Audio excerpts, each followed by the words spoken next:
I didn't really have a relationship with anybody in my family. Like, I fully cut them off. You know, if something bad was to happen, I don't think I'll regret this decision of not talking to my family. One of my mentors, his name is Joe, and he told me the importance of having your father and keeping your family in your life, because, you know, my parents will not live forever, and I think that, you know, I will eventually regret it. And what really turned the needle for me was I get an email from my dad. Like, that's like, my dad wasn't even texting me or calling me anymore. It got to the point where he was emailing me, telling me that he got into a motorcycle accident. And that scared me. Oh my God, it could happen. And that's when I snapped out of it. I'm like, you know what? I will give this relationship another chance.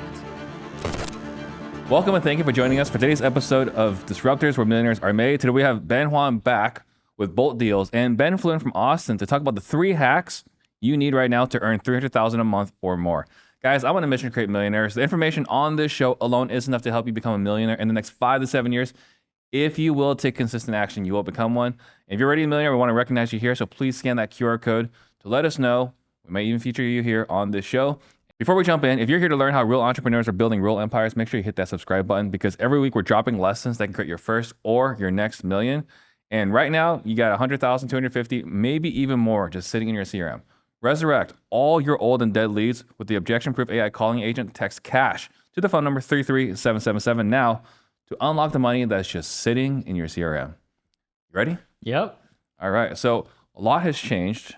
You were here about a year ago, and a lot has changed in the last year. So let's go ahead and talk about what's changed. We'll start off with the personal side, and then we'll hit the business side. So what's been going on? The biggest thing on the personal side, and I read a lot of the comments from the last podcast, and that's sometimes a dangerous thing. It is, but one of the things that, because when I watched my own podcast again, I'm like, okay, I could see how people would perceive me this way. Because one of the comments that really stuck out to me, and I can't remember who it was, but shout out to them, was like, hey, this guy might get a little bit too far ahead of himself. So focus on being humbled. Last year definitely humbled me in all aspects of my life, really? for sure. And so doing little things like establishing a better relationship with my family, getting closer with God, my mindset of not only business but my personal life has gotten a lot better. The biggest issue that I had last year was that I was also working my ass off 24/7, 365 basically, and it got to a point where I don't want to say burned out, because I feel like saying that I burned out is like I don't know if I could swear, but a loser term. But I started to prioritize doing other things outside of work, right? So I started finding hobbies. Like, you know, one of my dreams growing up was to become a pilot. So now I'm a student pilot, right? Going out, hanging out with friends more. Like, that was never a priority. So actually doing things on top of work has definitely made me a lot happier. So yeah.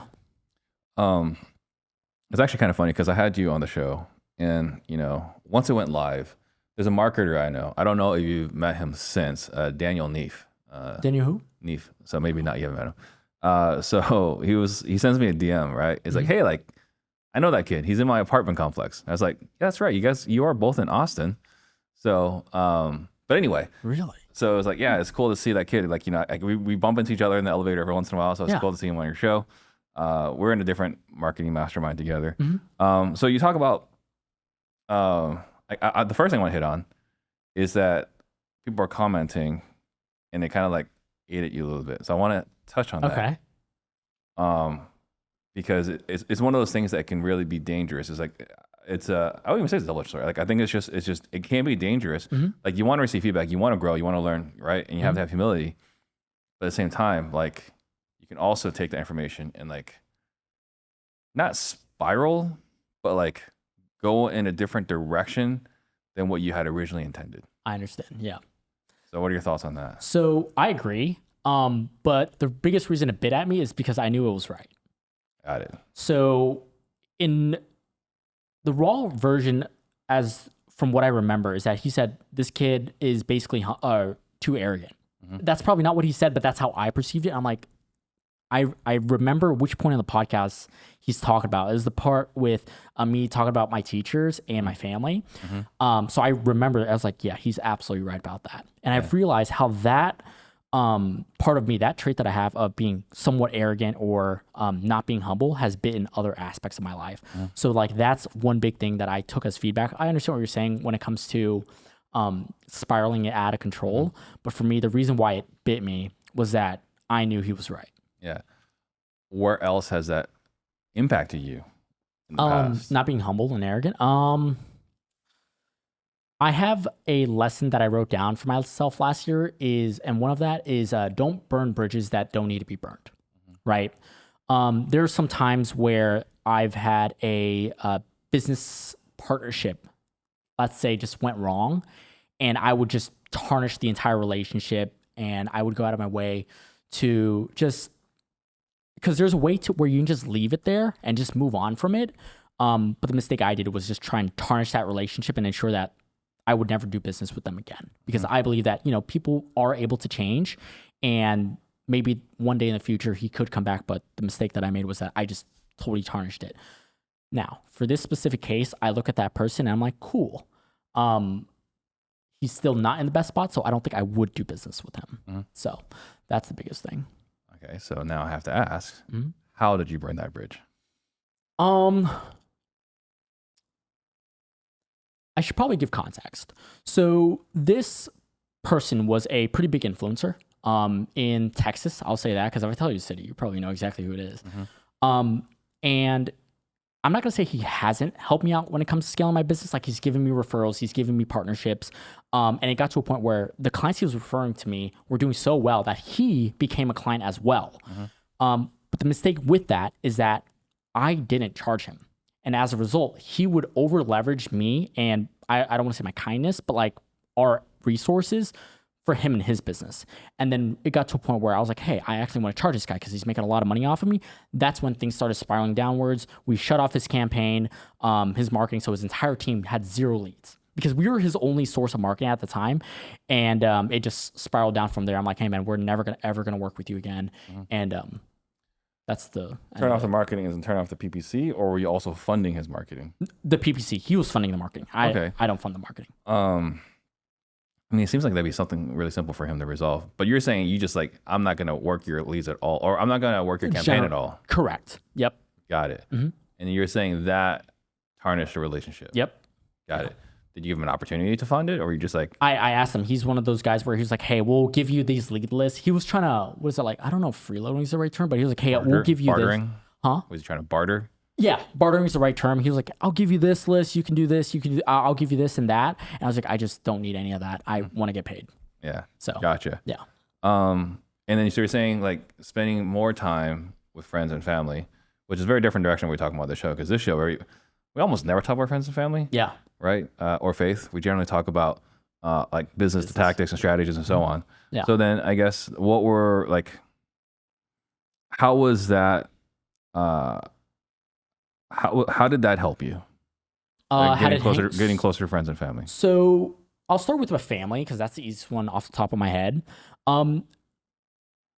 For me, if you were asking me on the last podcast what my relationship with my family was like, it was non-existent, right? I didn't really have a relationship with anybody in my family. Like, I fully cut them off.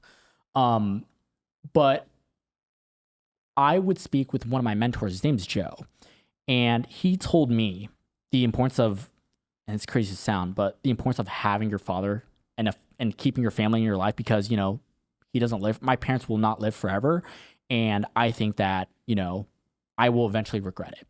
And what really turned the needle for me was, I remember, I think it was New Year's. So that week right before New Year's, I get an email from my dad. Like, that's like, my dad wasn't even texting me or calling me anymore. It got to the point where he was emailing me, telling me that he got into a motorcycle accident. And that scared me because I'm like, okay, like a few days ago, I was like, oh, if something bad was to happen, it is what it is. And I don't think I'll regret it. I don't think I'll regret this decision of not talking to my family.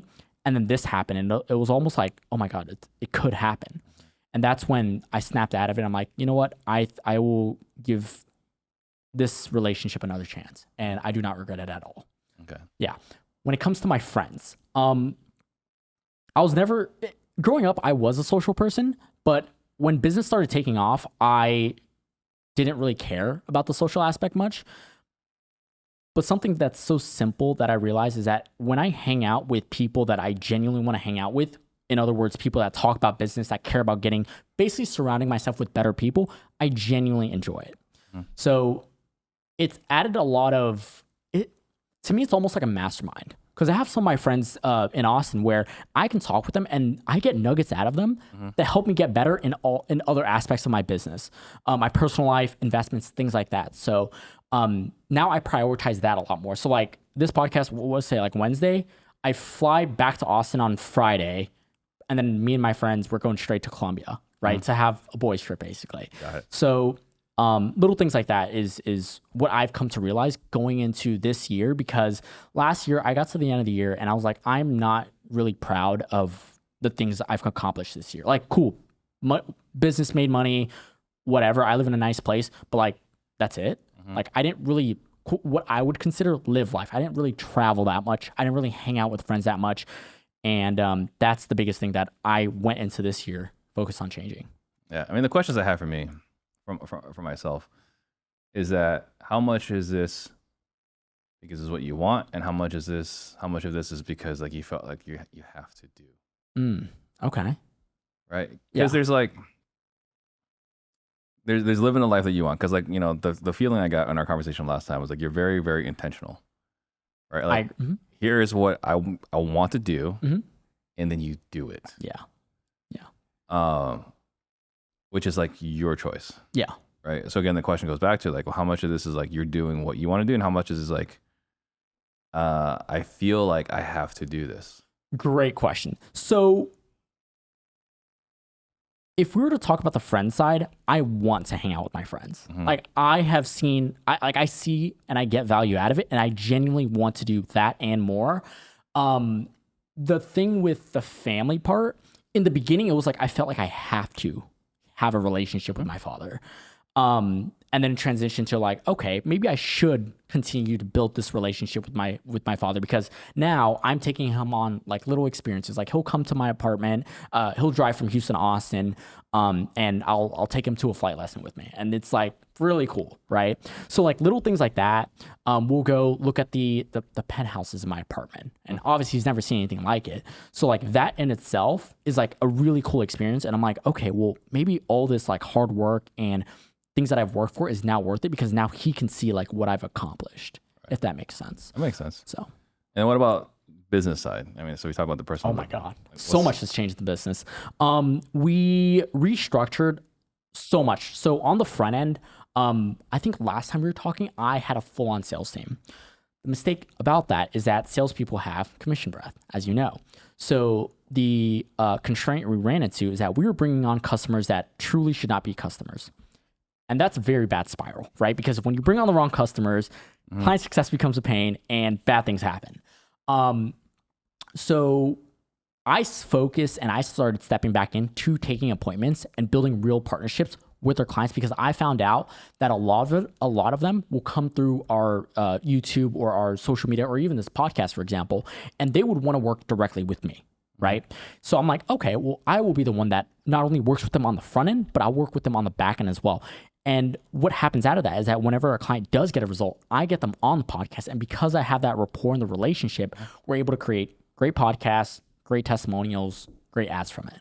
So the biggest leverage, highest leverage thing from it was that fact that I stepped in a lot more, because in 2024, I was basically removed from the company. Like I wasn't doing anything on the front end. I wasn't doing anything on the back end. I mean, I remember waking up at 11 p.m. every single day. I'm like, what do I do with my life? At 11 p.m.? Or excuse me, 11 a.m. 11 a.m. every day. Like, what do I do with my life, right? So for me, I've gotten a lot more fulfillment stepping in and actually getting into the nitty gritty, because I've identified that my goal of this company is like, I'm not planning on selling this company. Like this is a thing that I've been doing since I was 15. So for the last 6 years, and I don't ever see myself selling this. And I know that I will do this for a very long time, whether it's working with wholesalers or other ventures, as well. So that's a big one. The content side, we stepped up a lot of that, and we focused a lot more on that. Hang on before you do that. You don't have a sales team anymore? Well, I have setters and stuff. Yeah. That's about it. So you have setters because like you run Facebook ads, Google Google ads. But yes. Okay, so you run ads. People click on them. Setters talk to them. Mm-hmm. Book the call with you. Correct. And then, I mean, how many appointments are you getting if you're the only closer? I'll only get like 2 or 3 a day. I don't take much. Okay. Yeah. And with a 2 or 3 day, like you're good. Yeah. I mean, I close Okay. half of them. Half of our clients hop on. Yeah. Well, I don't question whether you're going to close them, right? Yeah. Like the owner of the company generally is a pretty good closer. Yeah. Yeah. Right. Yeah. And I know you're already passionate about sales from our last podcast. Mhm. The question is then like, I guess this is a business more in line with the company you want to have, Correct. versus the company you had before. Correct. 100%. 100%. Because, for example, we'll have a client like, his name is Brett. He joined us, I think, end of March last year. 3 months in, the guy's closing $300K a month. Mhm. Closing and funding, not projected assignment fees, BS, right? And I found, because he used to be a power lineman, and then he quit his job to do wholesaling full time. And I was like, I got to experience the entire thing from A to Z. Like, that's cool, right? So like seeing stories like that is like, okay, well, this good stuff outweighs the bad stuff, right? The benefit far outweighs the fires in the business. So, which is why I find it so fun for me to stay in the nitty gritty. Because I've been doing this for so long. It's like, I know how to handle things. Like if a client's, a little upset and automation broke, I'm like, fine, like I'll step in, right? It's not the end of the world. So, I mean, I've been doing this for so long. I believe that I've seen a lot. So you get rid of the sales team. You're running the appointments. You're running it how you would want to run it. Correct. I guess then going back to the content side, what's changing on the content side? We focus more on results and case studies and stories. So like, for example, one big thing that's really worked for us is not only documenting and sharing the client result, like, oh, we scaled this client from 0 to 200K a month, but also sharing the storyline behind it, right? And that not only gets our clients deals, it helps get me deals, right? Because one big thing that we focus on is not only helping our clients with the paid marketing side, so like the Facebook retargeting, but also helping them get JV deals, right? So going back to the quote unquote client funnel, they become a client, they get good results, they hop on the podcast, and then people from watching the podcast will try and do JV deals with them, which gets this guy more deal flow. And when he makes more money, he pays me more, and then we all win. So it just becomes like a flywheel in a way. Gotcha. So like that's the biggest thing that I've focused on creating content for. So the content now is really more about the client's journey in here, and we're doing more of this. So Ben on my team, he's our marketing person, and we're adjusting our messaging, and it's basically I feel like he's just watching Alex Becker videos, Okay. right? And it's like, hey, like this is what we need to be doing. It's like that makes a lot of sense, Yeah. right? Which is just, hey, like let's just talk to our top clients, figure out what's working for them, Yeah.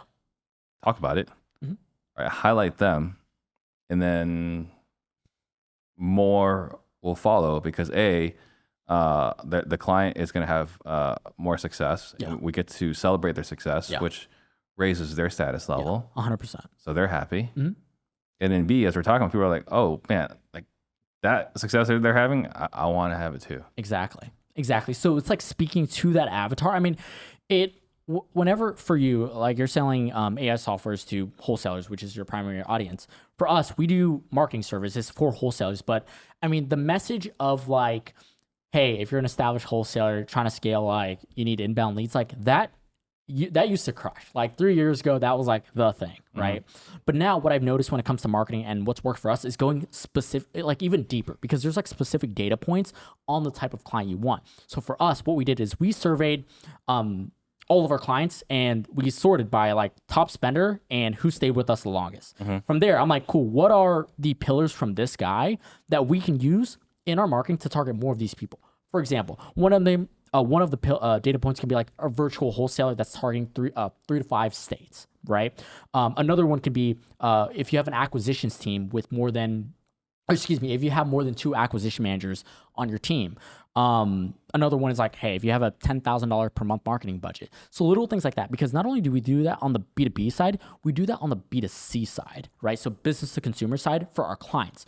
So, for for example, a big common thing when it comes to PPC, especially in the wholesaling space, is everybody likes to run we buy houses, cash offer as is marketing. And that works. It's great. The only thing about it is that it's a little too saturated. So for us, what we do is we focus on targeting specific motivations and pain points, right? So people that are going through foreclosure right now, tired landlords, people that just inherited property, because whenever we run that as a before you get down that road, yeah, talking about the avatar, because I think it's an important point. yeah, You mentioned keeping the wrong customers out. okay. Oh wow, it's drifted. It's a business principle, right? It's one of the hardest things to stay disciplined to. Yes. So what happens when you let the wrong customers in? Like, what did it do to your business? Okay. So when we bring on the wrong customers, onboarding them is a lot harder, right? So for example, the tech, a big one. Like you bring on a beginner, like the guy has zero tech stack. So I'm like, okay, well, we can't integrate anything. So we have to set up a whole different thing just to try and get them onboarded. And they don't have a CRM. Exactly. It's like, okay, fine. What, do you want to use spreadsheets or what? The second one is the expectation setting, right? And I'm going to take responsibility for that. Like that happens on the sales side. The expectation does not start on the onboarding side. It starts on the sales side right before they pay, right? So you can't set expectations properly. I mean, you can set them. They just won't like absorb them, right? They complain the most. A lot of lessons from very early, really young guy. Yeah. So like expectations, like they expect to become overnight millionaire. And I'm like, oh my goodness, it's just that the amount of support, like they want 3 a.m. phone calls and it's just, it's a lot, right? And then as a result, if they don't close $100,000 per month or in the first month, they request refunds and they'll tell all their friends, which are also beginners. So I'm like, okay. So it's a big headache for lack of better terms. But I don't really fault them that much. I will fault myself more because I let them in. So it's not their fault. It's my fault for letting them in. What do they do to your company? They would leave bad reviews. They would tell other people. I mean, we have a good amount of nightmare clients. I don't try to refer to them as nightmare clients. I more so refer to them as learning lessons. And I think that's the best way to put them. All right. So then it sounds like you're pretty clear on not letting the wrong guys in. Oh, yes, 100%. Very, very clear on that. Yeah. All right. So then going back, so we talked about good customers, right? So it was like 10K a month spend, 2 reps or more, and then the third one was at least 5 or 6 states. So you're pretty clear on who your avatar is. 5 to 6 what? States. Oh, yeah, markets. Yeah. So you're pretty clear on your avatar, who they are and who they're not. Yeah.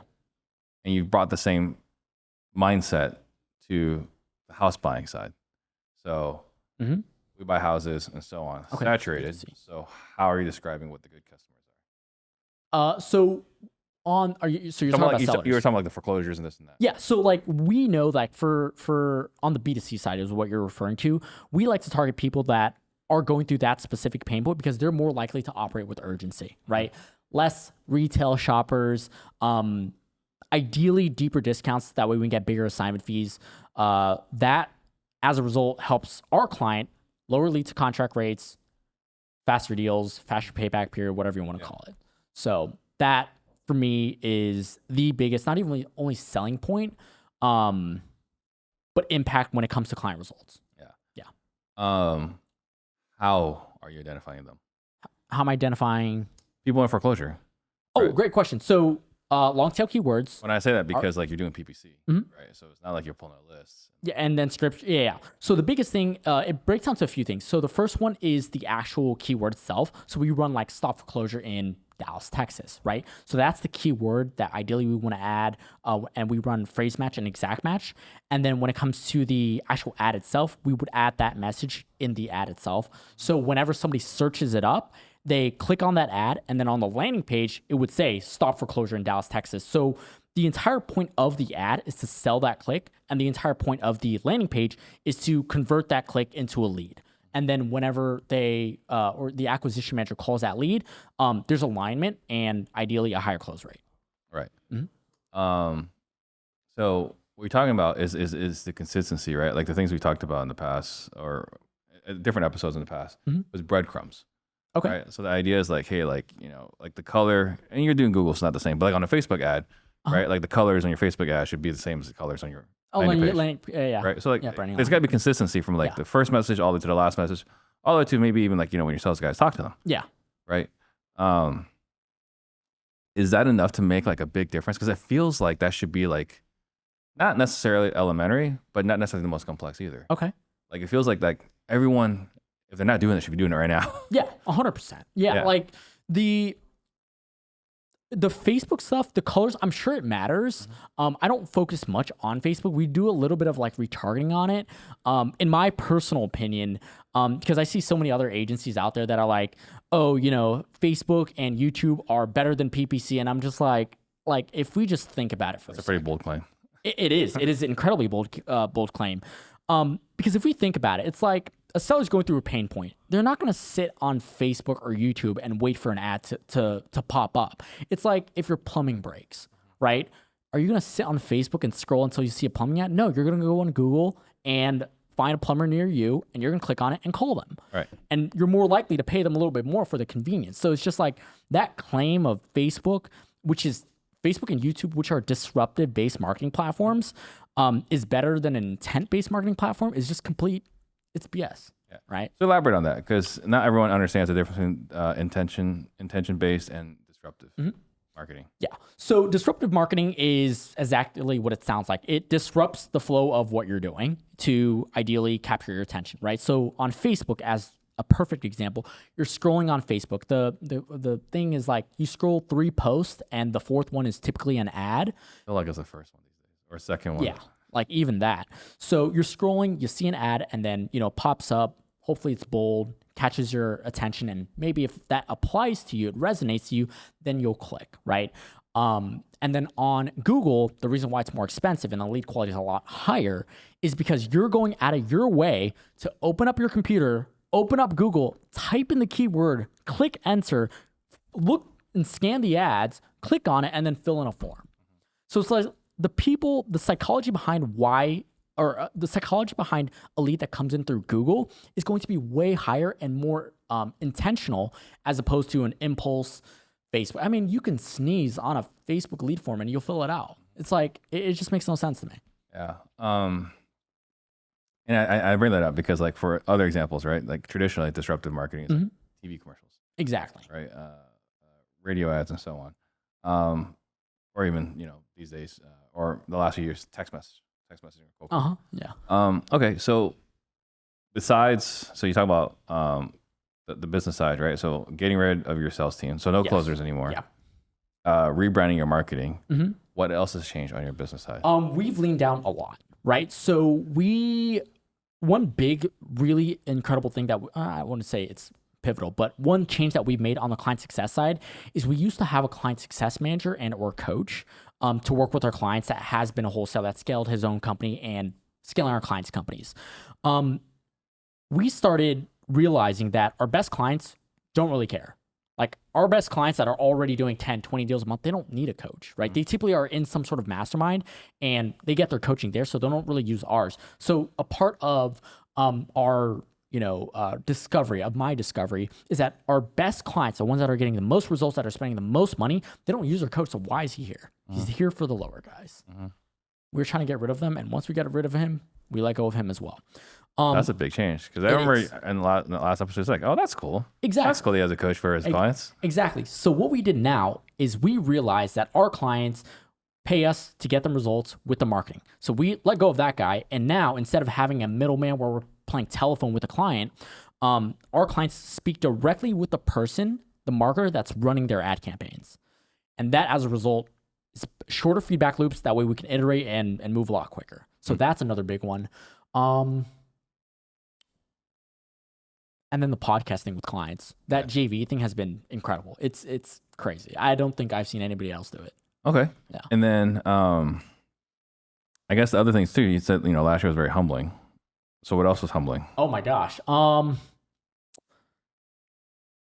Andromeda from Meta. I mean, you can feel like 1 month before Andromeda, as an example, before I really understood. Before you go down that road. Explain.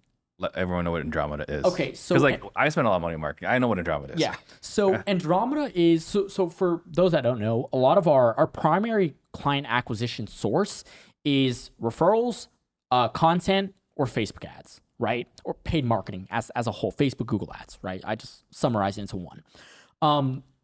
Andromeda is basically an update from Facebook that changed the way ads are being pushed out to users, right? And as I define it, I just really care about the solution of it. But the solution to Andromeda was, instead of launching 5 creatives once a month, letting one rip and calling it a day, you have to like 4, 5, 8x the amount of creative volume and production. So Facebook or Google or Facebook, excuse me, if Andromeda's on Facebook, can correctly identify which are the best ads for the right users, and as a result, push it to that person. So, I mean, I think it was like 3 or 4 months that we were just spending like 20, 30 grand a month in marketing, just getting nothing. Like it was, yeah, it was so bad. And I'm asking my mentor, I'm like, hey, like, what do I do? Like, this is not good. And as a result, obviously we found out, you know, that taught me a lot, because during this time, it was around summer of last year.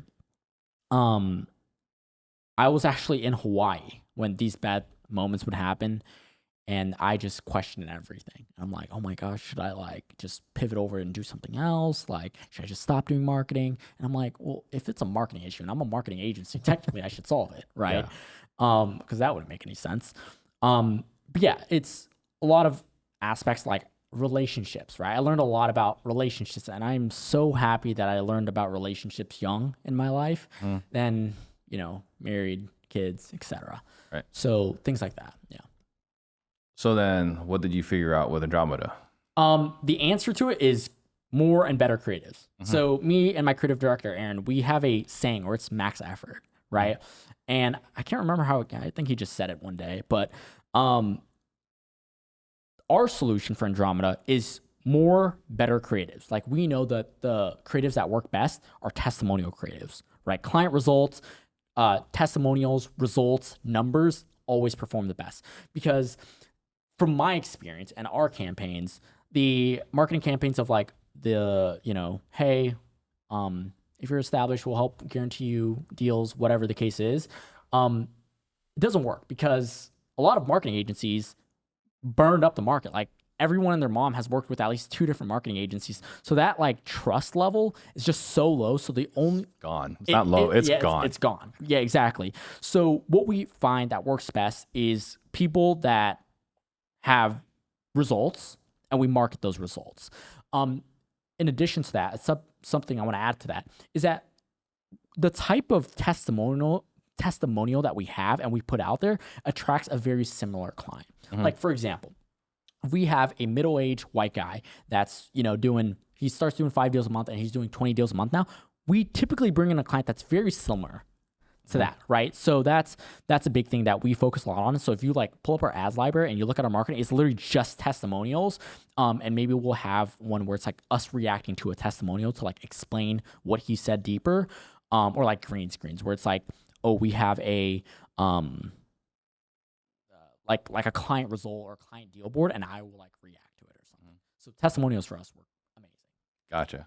So there's a solution. That's the solution to Andromeda. So for the viewer watching this, their action item I would use, look at your best ads, right? Look at what ads you've ran in the past that worked well, that generated revenue. Focus on revenue, not just cost per lead or cost per call, and create as many variations of that as you can, right? Whether it's changing the headline, reacting to it, whether it's turning it into a text ad, whatever the case is, just do that and launch as much as you can consistently. Yeah. You miss 1 week and there goes your ad account.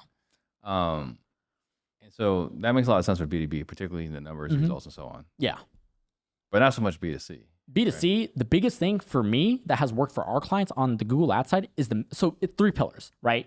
I break down to the messaging of the ad, right? So type of people that click on our ad and what they see, the landing page to qualify the lead, and then I call it pixel conditioning, right? So when it comes to the messaging, like I said, no more of the We Buy Houses generic ad stuff. It worked for the last 10, 20 years, great.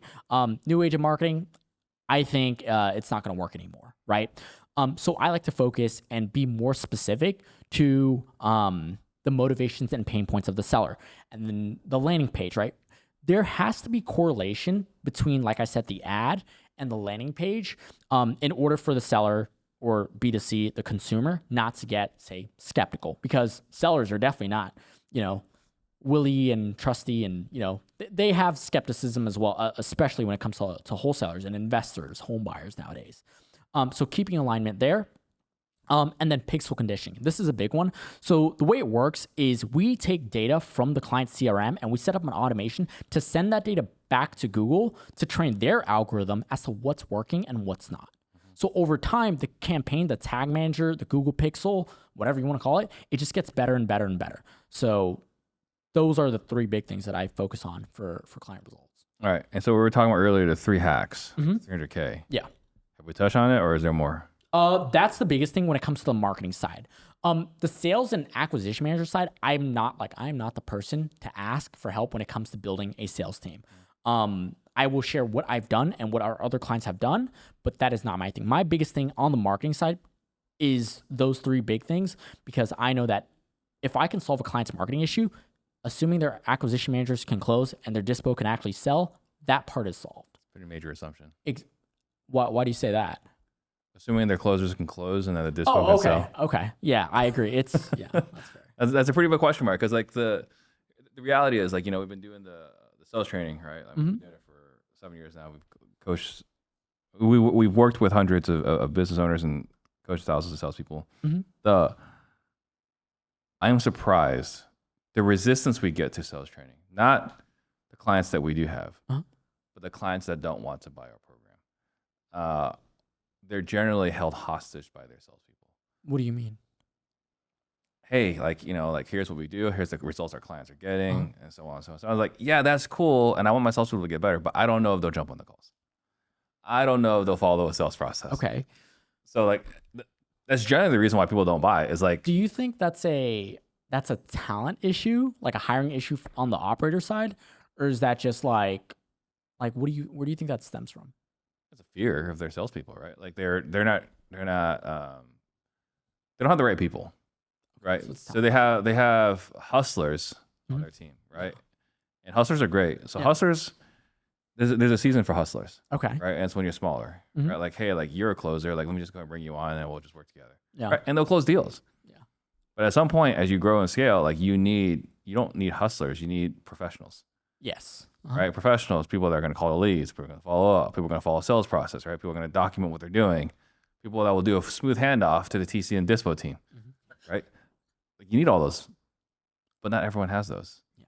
And so they're like, I don't want to hire this because I'm afraid if I pay for this sales training, they're not going to jump on, and now I've just burned the money. Yeah. That's what I'm saying. That's what I'm saying. It's a major assumption. It's like, oh yeah, assuming they got good closers. Yeah. Well, I mean, that there's we no can dive guarantee deep there. into that. I'm like, oh my gosh. So now you're hiring acquisition managers that don't want to get better? Like, what? They don't want to make more money? Yes. But I understand. Yeah, no, that's exactly it. There are people right now that are listening and they're like, yes, that's what they're running into. That's what we're dealing with. Yeah. Okay, so you're saying you're working with like, how many clients are you working with right now? A little over 40. Over 40. Yeah. Okay, so you're seeing like, you're seeing what's working for them. So what are like for their sales team, right? Because you're saying like, we've got we're sculpting the leads so that they're better quality. Yeah. Right. You're going to a more targeted, intentional, situation-based marketing. Correct. So like, what is working as far as then you're seeing from your clients? Because like, what I like about what you do is you don't just like, hey, in your marketing, we're done. Yeah. Right. Like you want to get nitty gritty, get deep into it, right? So then what else are you finding as like a trend or consistency? If you're a real estate investor with a sales team and you're stuck babysitting reps instead of growing your business, this is for you. Right now, your reps are burning through your expensive leads like they're practice dummies.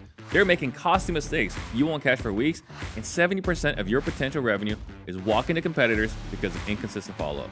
That's why over 130 operators are now using objectionproof.ai to automatically review every single call within minutes, train reps with AI roleplay sessions, and never miss another follow-up. Stop watching your competitors pull ahead while you're trapped doing manager work.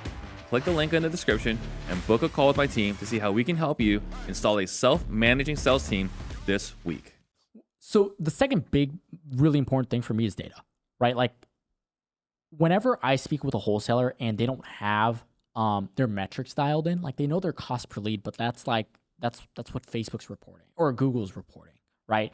They don't know what, like I have a metric that I call MQL. It's basically a marketing qualified lead that they track. So it's like if, for example, you generate 10 leads and only half of them are qualified, that means your cost per MQL is actually double. So now you're operating off the wrong metric. Having to know what is your cash conversion cycle, payback period, whatever you want to call it. That's how I know, like, cool, how long can we operate until we actually get a closed deal? The metrics that I care about, like as a marketing agency, the metrics that I care about, I want to know what your cost per marketing qualified lead is, right? Or whenever I'm working with a client, I need to know what their cost per marketing qualified lead is. Because cool, Google can report a $150 cost per lead, but if your qualification rate is 50%, that means your cost per MQL is $300, right? And then from there, I want to know what is your lead to contract rate, right? How many leads does it take to actually convert into a contract? The reason why I say contract starting out is because a deal has not closed yet. But when a deal has closed, fine. We can know that it takes X amount of leads to convert into an actual deal, right? So it's a leading metric because most contracts, assuming I bring on the right client, should convert into a deal. Cost per MQL leads to contract. I need to know the average assignment fee because this gives me a rough ballpark of what the max allowable cost per deal can be, right? If your average assignment fee is $10,000, we can't pay $5,000 for an acquisition. Like that math doesn't make sense. And then average assignment fee, cash conversion cycle I already mentioned, and then obviously return on ad spend, right? So these metrics, I look at them and I'm like, cool, I know what to do to take this business to the next level. Yeah. So then let's say I'm your client. Okay. Right. So you're working for me. I'm in the Phoenix market. I want to buy houses in Phoenix. Mm-hmm. Right. And then I have these leads, right? You know, like you're in charge for a lot of these leads. Yeah. Right. Yeah. The MQL. But you're not necessarily in charge of the cash conversion cycle. No, I'm not. Right? And you're not necessarily in charge of the leads per contract. No, that's your sales team. Right. So then what are you doing? You got a team that's like, hey, like their leads per contract is really bad, or their cash conversion cycle is like 6 months on a Google PPC. Like, what are you doing? Okay. The great point. That all starts before I bring them on as a client. Okay. If I'm talking to a client, they don't know what those metrics are. I know I should not bring that guy on. Like, it's a fire waiting to happen. Okay, so part of your enrollment is making sure they have their metrics. So let's talk about that, right? Okay. Okay, so I'm on your website, right? I'm on Bolt Deals. Is it boltdeals.io? Yeah, boltdeals.io. All right, so I'm on boltdeals.io. I fill out the form, right? Mm-hmm. Your setter schedules a call. I jump on the call with you. Yeah. Yeah. Like right out of the gate, you're like, what are your KPIs? Well, the setter's actually asking you. So the setter's asking questions. All right, and I say I don't know. We'll probably disqualify you and you will not hop on a call. So there will be no sales call. No, if I don't know my KPIs, there's no sales. Absolutely not. Absolutely. That to me is just, Steve, when I tell you I've learned my lesson, I have learned my lesson. I promise. So, right. Yeah. Okay. So then let's pretend then I do know my KPIs. Right. Right. But my cash conversion cycle on Google PPC is 180 days. I know. I love this face, right? So what's this conversation gonna be like? Okay. So the first thing I'd ask you is, why do you think your cash conversion cycle is that long? I don't know. It's just really hard. Like these leads are just really difficult to close. Okay. Difficult in what way? Sometimes they don't want to answer the phones. You know, like I call them, they don't answer. So then like my team calls them like a week later, and then maybe it's a couple months, and then we finally get a hold of them. The first thing I'd wonder is like the marketing metrics. I'm like, how's that even possible that Google, because I know those are bad numbers. That's the reason why I'm asking. I know. Yeah. And I understand that. So first thing I try to look at is like, okay, what is the root constraint as to why this is happening? Is it because the PPC campaigns absolutely suck? Like, let's start there, because it's, marketing comes before sales, right? You go to the top of the funnel. So I look at your marketing. I'm like, cool. What do your marketing metrics look like? When you say the lead quality is bad, what about it is bad? Is it because they want retail? Is it that they're not answering? Whatever the case is, right? And then from there, we just work our way back to find what the root cause is. And then from there, we can make our necessary plan of action to solve that. Yeah. But if your cash conversion cycle is 180 days on PPC, I want to find out who's running that campaign is the first thing I would do, and open up that campaign. What is a good, for those that are listening, what is a good cash conversion cycle? I aim to be under 90 days. Under 90 days. That's lead coming in, submitting on your CRM to close and funded. Gotcha. So before we were recording today, you mentioned you had one particular episode that was your favorite episode this year that you watched. Mm-hmm. Talk more about that. It's your episode with Tommy Mello. Okay. Yep, A1. Why? Because like I feel like that was like such an underperformed episode, which is frustrating because like I thought it was like a very, very valuable episode. So why did you like this episode? So I love Tommy because he is an incredible operator, right? He took I've been watching Tommy for like 3 years now. I remember when he still had a few thousand followers. He hopped on a small like virtual podcast, and I just see like garage doors, $200 million. I'm like, oh my god, that doesn't add up. Huh? Garage doors and 200 million, Exactly. Like that doesn't add up. Yeah, I was like, I've never heard of anything like this. Like, because when you think of home services, you only think of like HVAC, plumbing, and roofing. Yeah. At least for me, right? And I was like, okay, I watched this, and I just think about the way this guy talks, and he's like incredible. Like he talks like he's big on marketing. The big thing that I love about him that I've even caught on is that when he comes to a podcast, he always comes with a notepad. And the reason why I think that's so like that caught my attention is because he, in my eyes, has accomplished a lot, right? He's big company, I would say very, very well. Like I aspire to accomplish what he's accomplished, and he's still a student to the game. Like that to me is like just mind boggling. And the way he breaks down concepts it's very dumbed down for people like me to understand what he's saying. But overall, I mean, I've watched a bunch of his podcasts. There's one he had with Hampton, My First Mill. Like every single podcast that comes out and Tommy's in it is just, I learned something from that guy every single time. Yeah, oh, he's absolutely incredible. Yeah. And then what are your long-term goals? Great question. So I recently made a big investment into a company that I'm very, very excited about. And simply put, it's getting into private equity, angel investment, venture capital. And the reason why this came about is because in my quote unquote challenging phase of last year, I asked myself, I'm like, what do I really, really want for my life? And I started with the personal side. Like, what are some material things that I want in my life? I live in a nice place already, but I really want a jet.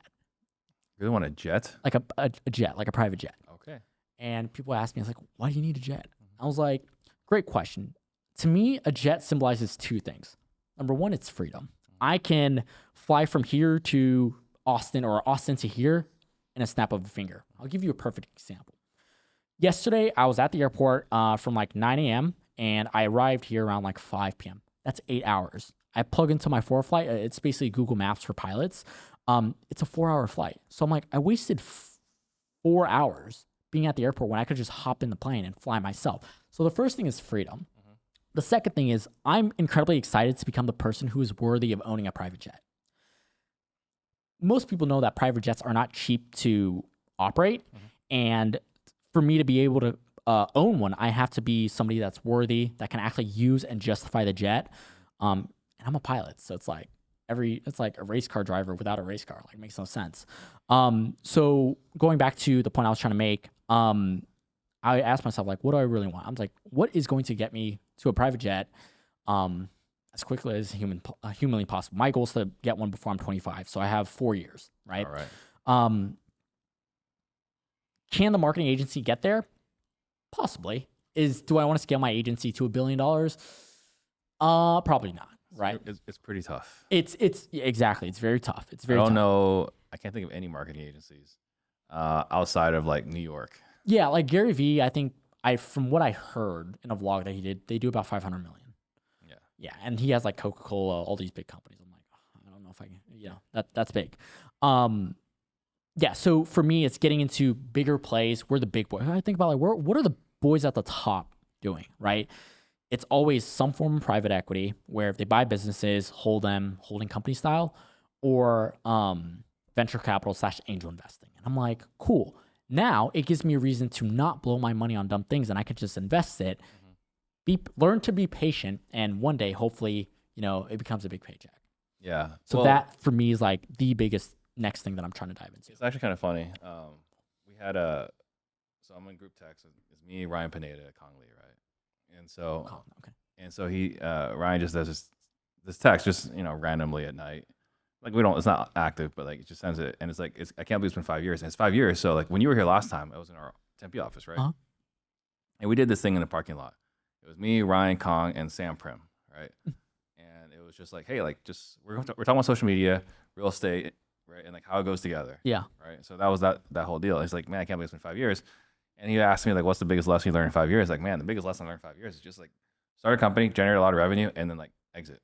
Like Okay. if you can exit like that, Yeah. that to me has been the biggest lesson because that's what I've seen. Like the reason why being a realtor, being a real estate broker, and wholesaling is like they're great for active income, but you can never sell it. Yeah. Right. And so when you were saying, what's your biggest lesson? Like I would say that was the number one. And after we went back and forth, like he agreed the same. Yeah. He had the same exact perspective as well, right? Yeah. So yeah, I completely agree with what you're talking about in that, in the angel investing and getting into that world. So what are you doing to immerse yourself now in that world? In the angel investing VC side. So obviously I got the funny story of how I got on your meeting. So I invested in objection proof AI. Right. It is the biggest investment of my entire life. Okay. And I'm incredibly excited for it. I mentioned to you that I've gotten really religious and closer to God last year. And one of the biggest things that I prayed for is opportunities. And the story behind my first meeting on that call with you and Stella was I had a meeting actually no-show. And I remember that. Yeah. He's like, man, it's crazy. Like I had a no-show. So like, I just jumped on the call. So I go over in my email and the first thing I see is like angel investment opportunity, something like that. I was like, cool, Steve Trang, know this guy, like, why not? This is basically what I've been looking for. So I click on it, Zoom link, I join the Zoom link and I go through the things and I'm like, oh my God, this is like exactly what I'm looking for. Yeah. Right. And then after 2 or 3 days talking to my mentors and I'm like, hey, like I really, really want to do this. Like, tell me a reason why I should not do this. The biggest one that they said is about risk, right? A side note I want to add on to this is because when I was going through this spiral of wondering what I want to do with my life, I had a conversation with an entrepreneur. He's done over $100 million in his businesses. And I asked him, I'm like, I don't really know what I want to do. Like, can you help me? And tell me why I'm not growing, right? Summed up his answers, it came down to 2 things: opportunity vehicle and risk, right? The opportunity vehicle I have, can it get me closer to a private jet? Possibly. Is that really what I want to do? Not really, right? And the amount of risk. And the analogy that he gave me was so almost like profound. He was like, think about it. When you started business, you threw everything out of the wall. You tried this, you tried that, you took a lot of risks. But 6 years later, you already know what to do. So you don't need to take as many risks. And as a result, your growth stagnated. So going over to this, I'm like, cool. The opportunity to invest in your company, the pros and what I could possibly get out of it far outweigh the cons, right? So I'll just, did I say the amount? I said the amount. Yeah. So go ahead. So I'm curious because you went through mentors. You sound like multiple. 2 of them, I believe. 2 of them, right? So what were I'm curious now. What were the reasons for investing with me, and what are the reasons not to invest with me? Great question. So the reason, I'll start with the why I invested and what I believe I could have gotten out of it. So the biggest reason why I invested in it is because the check size is something I could afford. Like I could afford that. I know how I was going to get that money and I know how I'd get it back, right? So the first thing is like about investing is like, can you invest, or excuse me, don't lose money and that's about it, right? And don't forget rule number 1, right? So it's about return of capital than return on capital is the saying, right? So I'm like, okay, $25,000 was my investment. And first thing I asked myself was like, or they asked me, it was like, if I lose this $25,000, will I live under a bridge? I'm like, no. Like, cool, box is checked. The second thing is, do I believe in the operator, the opportunity, as in like, market size, and the product? I'm like, yes. Like, yes, you did a very good job on the webinar, and sell it too. Cause I had a second call with her asking her to like tell me stuff. Cause she actually does this. So I'm like, that box is checked. And I outline like the pros and the cons. The pro is that this is something that I've been praying for and I really, really wanted. So I'm like, cool, check. The second thing is like, how can I make sure I get my money back as quickly as humanly possible? There is like, I've seen the product and I'm like, cool.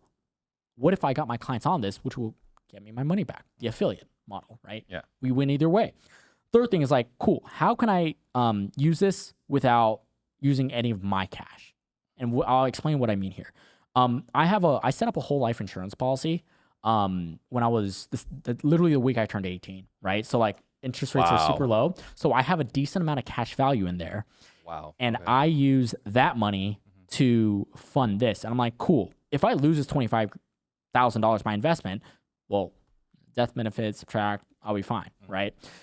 Third thing is I can use, say, a month of cash flow and or, using this podcast, using the clips to pay for it. So the finance checked, Got it. right?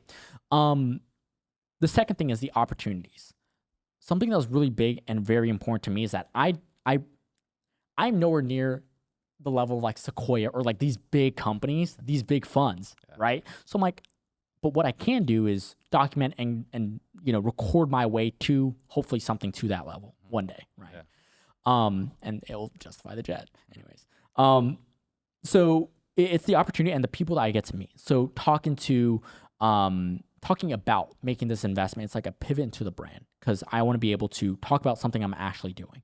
Because I don't want to be like, oh, I'm thinking about. I don't feel good about talking about things that I don't do or have no proof or expertise in, right? So the content I know I'd get out of it because I'm actually myself documented this entire thing. I've documented parts of or I would talk to myself like, hey, this is why I'm making this investment. Like, here's what I think is going to happen. And then I'm recording myself like sending in the commitment, right? I'm documenting, I'm going to like later today, I'm going to document wiring in the money. Like I'm documenting the entire thing. So it's going to be great content. I think this is something that I truly want to watch. So that is the biggest. Those are the biggest things. So the money, the money, checkbox, the connections and opportunity. And the third thing would be the potential case study. And what I mean by this is, God willing, if this goes the way we want it to, I now have a case study, right? And from that case study, I hope to use that to get more deals, right? And rinse and repeat over and over again. What are the arguments against investing? It's purely just risk. It's like, hey, like, if you lose this money, what? Like that's the end of it. Okay, so it was more of a risk thing. It wasn't like, here are the reasons why this is a bad idea. It's more like you got to be. I mean, a SaaS company that's profitable, 2.5x ROAS, day one cash. I'm like, oh, okay. Churn is relatively, realistic with room for improvement. I'm like, okay, well, check that box. Yeah. Opportunity to expand into other verticals, home buying and then insurance, and then you said home services with insurance. I mean, right now we have, it's pretty cool. We got now multiple, even more industries, right? Like some service providers are getting involved. Kind of like what industry, if I may ask? Like to real estate investors, right? Like like service providers, like so maybe like a Bolt Deals. Oh, like a marketing. Right? Okay. Or we have like now we have, because we talk to these influencers like, hey, like we need to promote the product. It's like, hey, while I promote the product, can you like build one out for me? It's like, yeah. Okay, I see. Right. So we're already starting to expand even that way, just organically. This isn't even like through marketing. Yeah. Right. And that's one thing I loved. It's like the brand, and I'm like, okay, the goal's to exit. Like I love this. Everything sounds good. No, it's gonna be great. And like right now, like the way we have everything positioned is we're slated to blow up. And then we got someone else that's interested in investing, and like if they come through, then it's like, yeah, then we're gonna have an unlimited budget to go to the freaking moon. Yeah. Right. Yeah. So we got someone that's on the hook. Can't talk about it yet, but if it goes through, then it's like we literally have no limits to what we can do. 100%. And I guess the thing that I'll ask you is, I don't even know if we could talk about. Oh, another thing is like you mentioned. I'm not gonna get too specific, but I know you're gonna know what I'm talking about. This is the current like angel seed round, right? And then you mentioned that there is a plan to raise another round. Yeah, Series A. Exactly, like that to me. And I looked at the equity value. I'm like, that makes sense, right? It's exactly what I was looking for. And I tried to sell myself out of it, and I couldn't do it because if you want to sell me on anything, the easiest way is about consequence. Like you asked me, what if you don't do this? Yeah. Right. And I looked at it. I'm like, cool. Timeline was another big one, right? Your timeline to achieve this certain outcome, I was like, this is great, right? For me, it was, oh my God, I almost forgot my train of thought here. I was talking about the timeline and the Series A component. Yes, that part. So it all made sense. So I'm like, it's like, consequence. That's what I was talking about. Something that scares me is looking back in X amount of time and be like, damn it, I had the opportunity to do that and I didn't do it. Yeah, and for the price that I invested in, I was just like, it's literally a no-brainer. Yeah, I mean the vision here is like everyone that missed out is like, I had a chance to invest in it. Yeah. Right, and I missed the window. Yep. And it's not like we're not talking about it. Like we're pretty loud and obnoxious about it. What else are you doing right now to go down further into this angel investing world? Content's a big one. Networking in the sense of like in Austin right now, there's an event called South by Southwest. So there's like, or on the business side, there's a lot of like startups. There's a lot of founders wanting to obviously raise capital. So going to those events, shaking hands and meeting people. A funny thing that I've also started doing is my feed now is basically private jets, motorcycles, and startups, right? So when I see a startup that looks interesting, I'll literally just DM the account. I'm like, hey man, like I'd love to connect. Here's what I got doing. I leverage a lot about my age and my marketing expertise. And that's something I actually wanted to ask you. And this is just for me to learn. From what I understand, private equity, they buy businesses, they use their expertise and their resources to scale it up. What about investors? Like, do I have the opportunity to like share what I have working so you guys can grow? Like, if I have a marketing playbook that I know works for scaling companies, could I share that with you and then you guys implement that and grow? Absolutely. I mean, that's 100%, right? I think that's what, I mean, you look at like, there's a couple different people I look up to. So Marcus Lemonis is the one that, did it. The Profit, right? The Profit, yeah, right. And I watched that show. I was like, man, he's got 50 different businesses that he owns. He owns between 20 and 50% or 60% of all these different companies. Yeah. And it's an ecosystem where they all feed each other, right? Because he's got a printing company, he's got what's the word I'm looking for? It's the design company, right? So like you go to him for logos, and then the logo side you go to his printer site, right? And then from the printer site you go, it's like wherever you want to put it out publicly. Yeah. Right. He's got 50 different companies that all feed each other. Yeah. It's like, man, that's pretty cool. I want to have that someday. And then now these days, everyone kind of knows Alex Hermosi. Right? Yeah. Hermosi. Yeah. Because Hermosi has the private equity arm, the advisory, and he recently opened the ACQ Ventures arm. Yeah. Like he's one person, obviously a lot of people look up to. Two other people I really, really look up to is Steve Bartlett, so Diary of a CEO, and Jake Paul. Jake Paul has Anti-Fund, and I mean, you go on his website, you look at the stuff they've invested in, and it's just incredible. Yeah. So those are the two big, I guess, inspirations that really got me into this space. Yeah. Because I realized that the people at the top, it goes back to cash flow quadrant, where it's like there's an employee, there's like solopreneur, there's the entrepreneur, and then there's the investor. The person at the top is always the investor. Yeah. So I'm like, how can I step into that? And again, it goes back, it funds my jet. Right. So. Yeah. And so like the whole venture capital deal, right? Is you just got to put 10 out there and hope one sticks. And as long as one pops, carries the entire fund. Yeah. Yep. Oh, it's great. I mean, and that's eventually where I think I would want to get to as well. I got this thing I'm working on right now, but definitely temptation. It's always like, man, like I can go do this, I can do that. It's like, no, let's focus, let's blow this thing up. I guess another question I'll ask for you is, what from your experience makes a good angel investor / investor?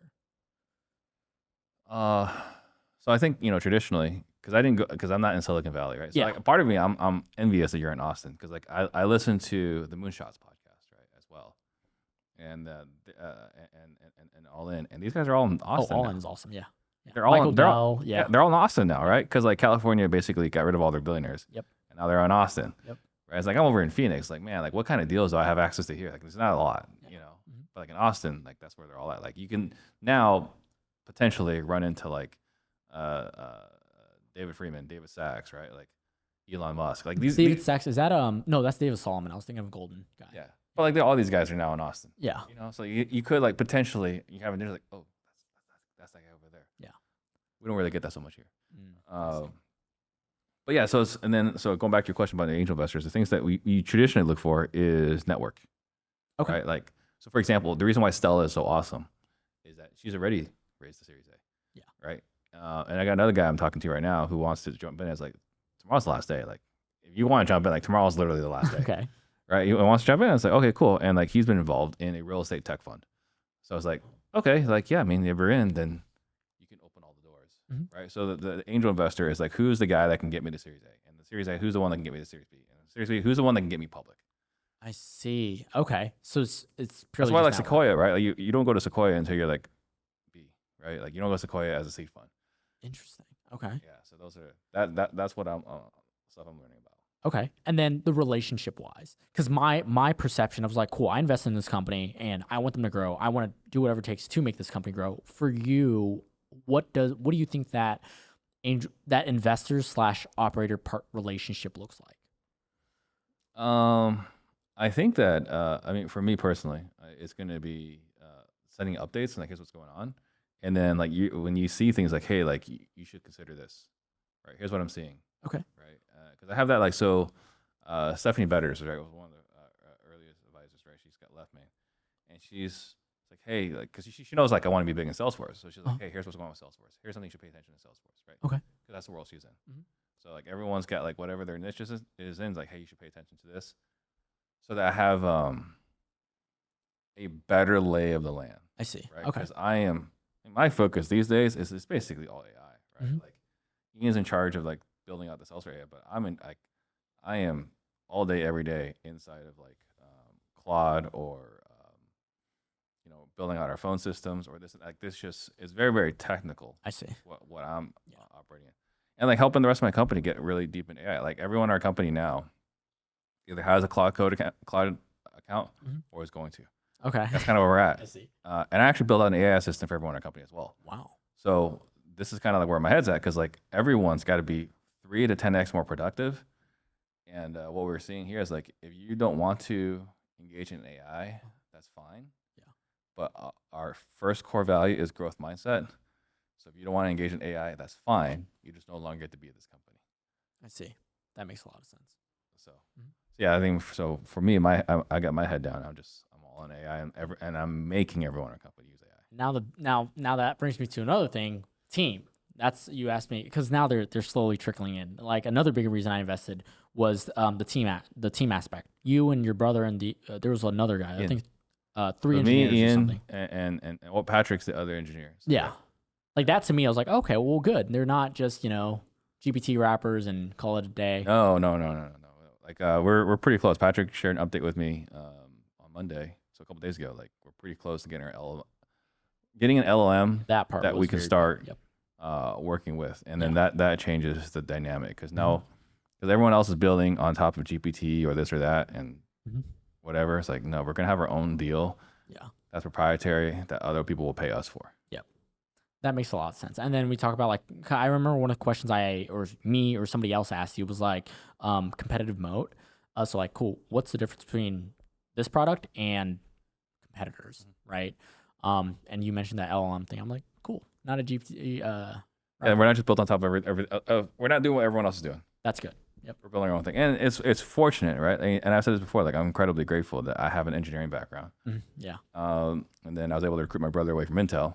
Wow. Who is really smart about this as well. And then the other thing too, really fortunate is I have 4 younger brothers who are I have 5 younger brothers total. One of them already works for me, and I have 4 other ones who are all really smart, and we're all in the same Discord, right? So like they're all software engineers. Well, that's good to hear. Yeah. So my mom and dad did some good things. So yeah. That's good. 6 sons, all engineers, and then we can all compare notes. Like, hey, like one of them, like when OpenClaw got big, it's like, hey, like you should go create this and go sell it, right? And so he did. Oh wow. Right, and another one, the other one, the smartest of all of us, right? He's the one that he works at Amazon, and all day, every day, he gets to work on AI, that's working on curing cancer. So like, whoa. So like I have a pretty good resource. Yeah, that's awesome. That's really good to hear. So we're a quarter now through the year, right? So you were saying like 25 was a pivotal year, humbling, learned a lot of lessons, and had to basically rebuild yourself. Oh yes. right? So then, like, how is 26 looking for you now, and what are you most excited about? If you're asked, the most excited thing about actually stems in the personal life. I have this term, I call it life maxing, where you basically live life to the fullest, right? So for me, that's experiences. Like I want to get a motorcycle, I want to get my pilot's license, I want to travel the world more, in addition to working on the business, right? Because if my personal life is miserable, I carry that into the business, right? So like right now, I'm traveling right now. I'm away from home. I wake up early, nice and early. I get work done, and I'm gonna find something to do later today, right? Little moments and experiences. And I'm sure Jesse Itzler's big calendar. Big ass calendar. We have one in our hallway. Yeah, so I have the notebook version, like the planner version. So like the way I use that, I bought it, going to the new year, and it has this like, oh, you have your misogi, you have your 6 experiences, and then like 4 habits or something. So it's like I'm using that, and my, I guess, flow about it is like I try to have one business win and one personal win / lesson every single day.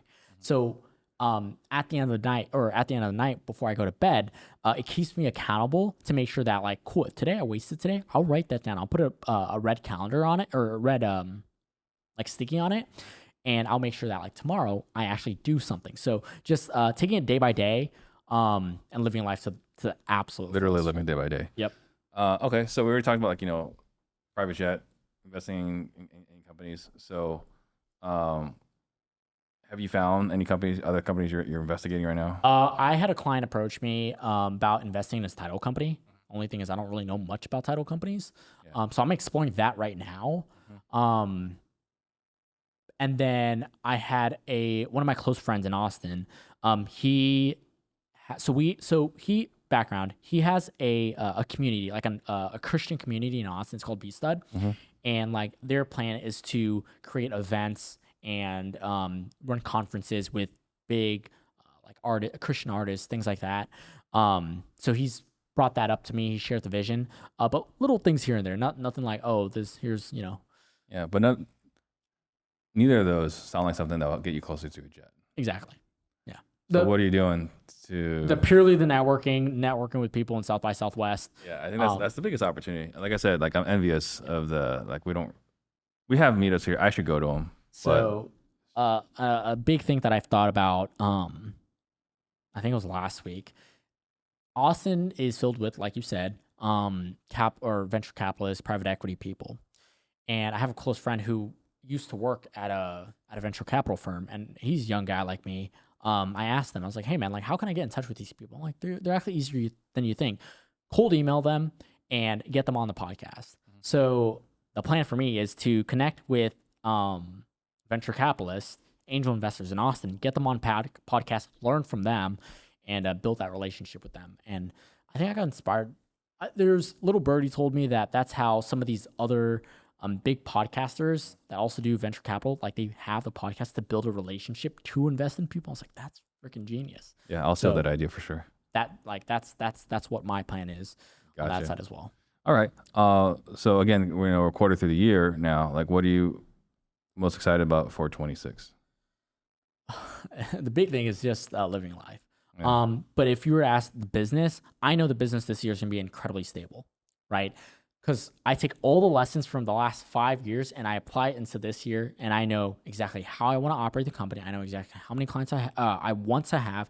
I know exactly what my team looks like. I know what our P&L, I know what all of our numbers are going to look like, and it's just building towards that. That way I can allocate more of my time to the investing, I call it venture side. Yeah. How many customers do you want to have? I top out 60. How about a 60? I don't want any more than that. All right. And again, if someone wanted to connect with you, like what's the best way? The best way is definitely Instagram. It's official Benjamin, and then last name is Hoang. You DM me there. I check it every day, multiple times a day. Multiple times a day? Yeah, multiple times All right, a day. perfect. Well, thank you so much for coming on. I appreciate it. Appreciate you coming on. Appreciate you guys for watching. We'll see you guys next time. Shout out to Steve Train. Jump on the Steve Train. Disruptors.